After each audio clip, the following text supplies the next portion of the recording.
उत्तराखंड की अंकिता भंडारी की हत्या का मामला गर्मा गया है। पौड़ी गढ़वाल की रहने वाली 19 साल की अंकिता की हत्या के मामले में सीएम धामी ने कहा कि एसआईटी की टीम का गठन कर दिया गया है और इस मामले में कड़ी से कड़ी कार्रवाई की जाएगी। वहीं आज तक से बातचीत में डीजीपी अशोक कुमार ने कहा कि मृतका पर गलत रिश्ते बनाने का दबाव बनाया गया था। उन्होंने कहा कि जांच के लिए हमारे पास पर्याप्त साक्ष्य हैं। इस बीच ऋषिकेश के रिजॉर्ट के शेफ का दावा है कि उसके साथ जो अंकिता की बात हुई थी उसमें वो फोन पर रो रही थी।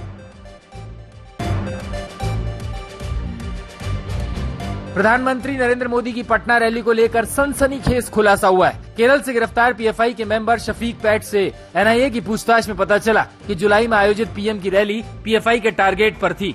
इतना ही नहीं, शफीक ने बताया कि रैली का माहौल खराब करने वाले लोगों को पीएफआई ने ट्रेनिंग भी दी थी। इसके लिए बैनर पोस्टर भी बनाए गए थे। गृह मंत्री अमित शाह के बिहार दौरे पर सियासत गर्म हो गई। अमित शाह ने दौरे के दूसरे दिन किशनगंज में जनसभा को संबोधित किया। उन्होंने कहा कि ये वक्त देश और नागरिकों के लिए संकल्प लेने का है। गृह मंत्री के इस दौरे पर जेडीयू आग बबूला है। जेडीयू अध्यक्ष लल्लन सिंह ने अमित शाह को जुमलेबाज बताया। लल्लन सिंह ने कहा कि नीतीश कुमार के खिलाफ अमित शाह साजिश रच रहे हैं। पश्चिम बंगाल हिंसा पर जेपी नड्डा को बीजेपी की फैक्ट फाइंडिंग कमेटी ने रिपोर्ट सौंप दी है। नबन्ना अभियान के दौरान पुलिस की कार्रवाई पर ये रिपोर्ट सौंपी गई है। बीजेपी अध्यक्ष ने 5 सदस्यीय पैनल का गठन किया था, जिसको बीजेपी कार्यकर्ताओं पर हुए हिंसा और हमले की जांच करने की जिम्मेदारी दी थी। इस कमेटी ने ममता सरकार पर कई संगीन आरोप लगाए। बीजेपी के खिलाफ रणनीति बनाने के लिए कल बड़ी बैठक और रैली होने जा रही है। दिल्ली में सोनिया गांधी से लालू यादव और नीतीश कुमार मुलाकात करेंगे। 2024 में बीजेपी को उखाड़ फेंकने का लालू यादव ऐलान कर चुके हैं। वहीं कल हरियाणा के हिसार में आईएनएलडी की रैली में विपक्ष की एकता दिखेगी। इस रैली में शरद पवार, नीतीश कुमार, तेजस्वी यादव, चंद्रबाबू नायडू, फारूक अब्दुल्ला समेत कई दिग्गज नेता शामिल होंगे। बिल्किस बानो केस के दोषियों ने सुप्रीम कोर्ट में हलफनामा दाखिल कर दिया है। इसमें समय से पहले रिहाई को सही ठहराया गया है। हलफनामे में कहा गया है कि रिहाई को लेकर पूर्व नियमों का पालन किया गया है, क्योंकि सुप्रीम कोर्ट की ओर से कहा गया था कि रिहाई के लिए 1992 के नियम लागू होंगे।